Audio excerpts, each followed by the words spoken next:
تو جو بھی تمہاری ضرورت سے زیادہ وہ خرچ کرو، وہ تمہارا ہے ہی نہیں. جو بھی تمہاری ضرورت سے زیادہ پرنسپل دے دیا، کیا دے دیا؟ کل لفظ جو بھی ایکسٹرا ہے وہ خرچ کر دو. اور جو خرچ نہیں کرتے قرآن نے کیا کہا؟ الہاکم التکاثر حتی زرتم المقابر.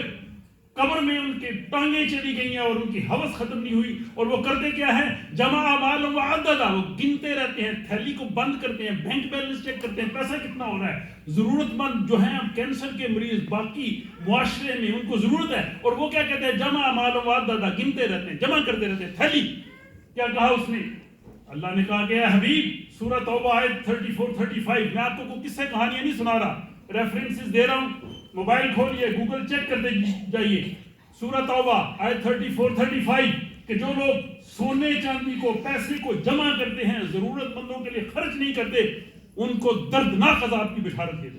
اور کیا کیا جائے گا 35 میں؟ کہ روز قیامت وہی پیسہ، وہی دولت پگھلا کے تمہارے ماتھے پہ، تمہارے جسم پہ لگائی جائے گی اور کہا جائے گا کہ اس کا مزہ دیکھو.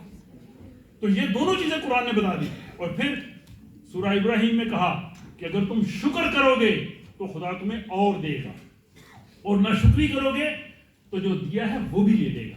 اب شکر کیا ہے؟ بیٹھے نہ بڑا پرتعیش کھانا کھایا، کھا کے یا اللہ تیرا شکر ہے الحمدللہ. اور لوگ جو ہے وہ معاشرے میں ان کو آپ کی دولت کی ضرورت ہے، آپ دولت خرچ نہیں کر رہے، بند کر کے رکھا ہوا ہے. لوگ بیماری سے مر رہے ہیں، کینسر سے مر رہے ہیں، اور آپ کہہ رہے ہیں یا اللہ تیرا شکر ہے. شکر یہ نہیں ہے. شکر لفظ شکورہ سے نکلا ہے. شکر کا مطلب یہ ہے کہ اپنے تمام وسائل کو لوگوں کے لیے کھلا رکھنا. یہ عمل ہے. صرف اللہ یا اللہ تیرا شکر ہے یہ شکر نہیں ہے. اور یہ ہمارے نبی پاک صلی اللہ علیہ وسلم حضور نے فرمایا کہ جب انسان چلا جاتا ہے دنیا سے اعمال ختم ہو جاتے ہیں، لیکن صدقہ جاریہ ایسی چیز ہے جو ہمیشہ چلتا ہے. اور ابھی وہ ایک اور حدیث ہے، آپ نے فرمایا کہ صدقہ ابھی آدمی دیتا ہے، دینے والے سے پہلے خدا کی بارگاہ میں چلا جاتا ہے. اور ابھی کل جو ہے وہ شعبان کا مہینہ شروع ہو رہا ہے. حضور نے فرمایا شعبان میرا مہینہ ہے.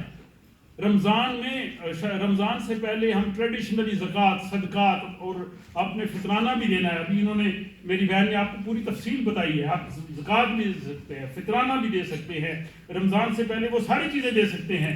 تو یہ ساری کی ساری وہ چیزیں ہیں کہ جو قرآن نے ہمیں کہی ہیں. اور پھر یہ دیکھیے کہ ویسے تو ہماری جان مال سارا کچھ جو ہے وہ اللہ تعالیٰ نے ہمیں دیا ہوا ہے، لیکن اس کے باوجود یہ دیکھیے سورہ توبہ کی آیت 111، ہمارا اپنا تو ہے ہی کچھ نہیں. سورہ توبہ کی آیت 111، ان اللہ اشتری المؤمنین، اللہ تعالیٰ نے مومنین کے جان اور مال خرید لیے ہیں. یہ معاہدہ ہے، خرید، اشتری المؤمنین، خرید لیے. کس کے؟ انفسہم و اموالہم، کہ اللہ نے ان کی جان اور مال دونوں لے لیا. تو دیا کیا ہے؟ لہم الجنہ، خدا نے جنت کے عوض آپ کی جان اور مال خرید لیا. آپ کی ہے ہی نہیں، آپ کے پاس تو جسٹ یہ امانت ہے.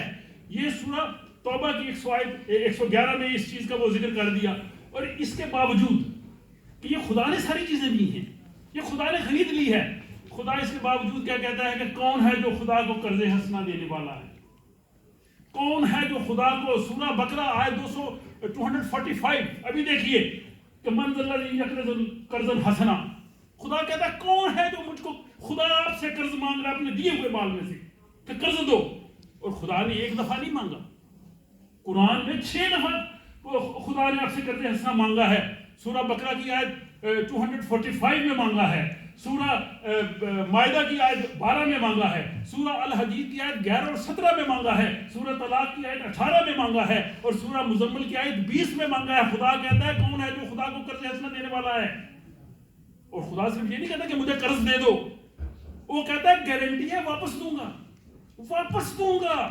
بلکہ وہ سورہ طلاق میں کہا ہے کہ کئی گنا زیادہ دوں گا بغیر حساب، آپ کی سوچ سے بھی بڑھ کے. بلکہ گارنٹی دی سورہ طلاق میں کہ نہ صرف قرضہ واپس دوں گا، آپ کے گناہ بھی بخش دوں گا، معاف بھی کر دوں گا. کوئی کسی دوست کو جب کسی سے پیسوں کی ضرورت پڑ جائے، مجھے ضرورت پڑ جائے، کیوں کھٹانا صاحب آپ سے مانگو 10,000 روپے دیں گے نا؟ آپ کہیں گے اگر آپ کے پاس نہیں بھی ہوگا، جو اچھا دوست کہتا ہے اور یار دیاں کہ جی کو مرضی لے کے دے، دوست ایک باری منگیا یار خیر کوئی لوڑ نہیں، گھبران کی کوئی لوڑ نہیں، جدو ہون کے دے دے، نہ بھی ہوئے تو کوئی گل نہیں، یہ دوستی ہے.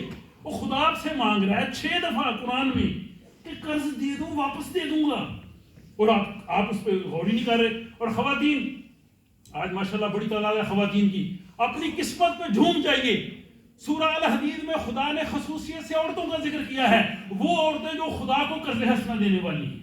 اس سے بڑی اور کیا سعادت ہو سکتی ہے؟ تو میں یہ سمجھتا ہوں کہ ہمیں ان چیزوں کو ذہن میں رکھتے ہوئے ہمیں اپنے مال کو، اپنی چیزوں کو کھول دینا چاہیے۔ اور پھر خدا جب آپ سے قرض مانگ رہا ہے تو یہ بھی خدا کہہ رہا ہے کہ میں واپس دوں گا، اور خدا کو کسی کی جرت ہے خدا سے پوچھ، اگر خدا نہ دے، کسی کی جرت ہے، لیکن اس کے باوجود سورہ فرقان کی آیت 16 نے کہا کہ اگر خدا کا وعدہ پورا نہ ہو کانا مسئولہ، آپ خدا سے پوچھ سکتے ہیں، اتنی بڑی آپ کو اس نے طاقت دی ہے۔